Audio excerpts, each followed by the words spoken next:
Yes, and that's why I think the statement was, again, blessedly wishy-washy. Work the back channels. Don't grandstand. Again, all of this could have been avoided, Martha, as you just alluded to, had President Morsi not betrayed Egyptian democracy, this fledgling democracy, and tried to force Islamism on the bulk of the Egyptian people. I mean, he was elected on a protest vote, not because the Muslim Brotherhood has a majority in Egypt. And people rued that vote very, very quickly as the Muslim Brotherhood sought to dominate Egyptian life, force a Sharia-driven constitution on the Egyptian people. And so, yes, back channels, absolutely. And by the way, we need to get over our narcissism and recognize what's going on in Egypt isn't about us. It is about the people in Egypt and other peoples throughout the Middle East struggling against the fundamentalist extremists who are our enemies too. People struggling to build modern, decent, tolerant societies. And so far, the Obama administration's helped the wrong people by and large. But, you know, I've heard that people on the street in Egypt are angry at the United States. Yes. And that you would expect to have some support, you know, essentially for understanding their plight, right? And wanting them to get what they want, which is a stable democratic government that can ensure a better economy, that can bring back tourism eventually in Egypt. That is their only hope.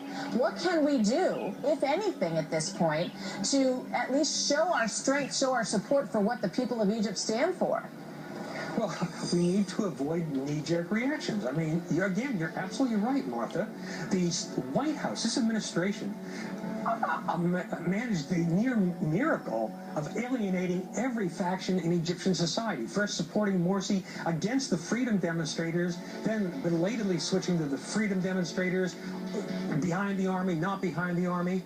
I mean, this is the most amateurish foreign policy administration I have ever seen in my lifetime. It makes the Bush administration look like a bunch of strategic geniuses, and boy, that's something. But the bottom line is, we cannot determine Egypt's future.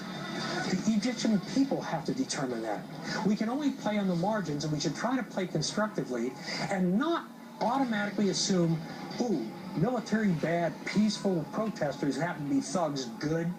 And I'm appalled by hearing so many Western commentators condemning the military and seemingly siding with the Brotherhood when the Muslim Brotherhood would put these people in jail or far worse. The Egyptian people want a little bit of freedom.